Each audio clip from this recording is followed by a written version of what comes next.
she still would not eat. He had no choice but to give her some water. Seeing the woman quietly fall asleep, he also prepared to rest. But just then, he heard footsteps outside. Something was wandering nearby. He picked up the shovel and carefully looked toward the cave entrance. The next second, the snow was suddenly pushed away. It was the polar bear. It had been secretly following them all along, waiting for them to relax their guard to attack. But the polar bear ignored its size. It could not fit into such a small cave. But the man would not sit and wait to die. He lit a glow stick, because he knew this creature had tracked him so long. It would not give up easily. It would stay at the entrance until its prey lost the will to resist. Instead of being trapped to death inside, it was better to fight back. This method worked. Soon the polar bear fled. The two of them narrowly escaped. After driving the bear away, the man stood frozen in place, unable to recover from the fright. He knew the road was still long, and more dangers awaited them. Soon a new challenge appeared. A tall rocky slope blocked their way, but the man remembered there was no slope on the map, because in the harsh Arctic, maps could not be perfectly accurate. Now they had only two choices: climb the steep slope, or go around the snowy mountain another way. If they chose the second,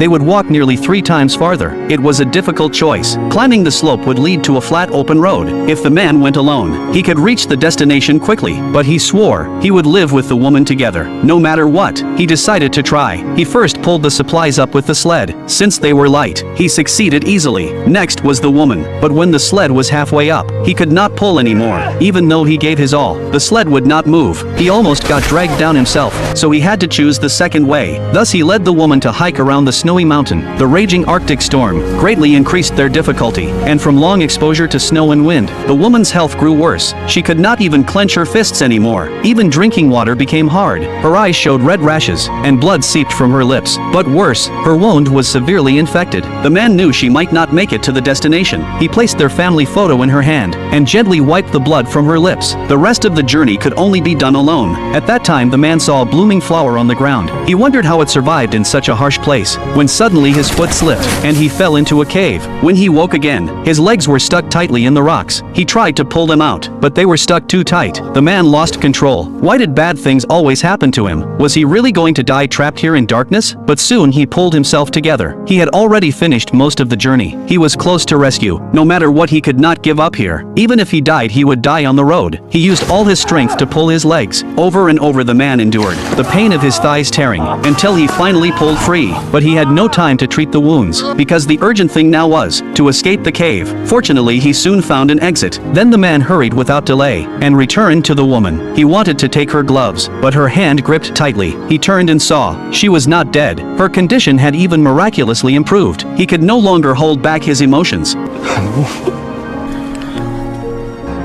I'm sorry.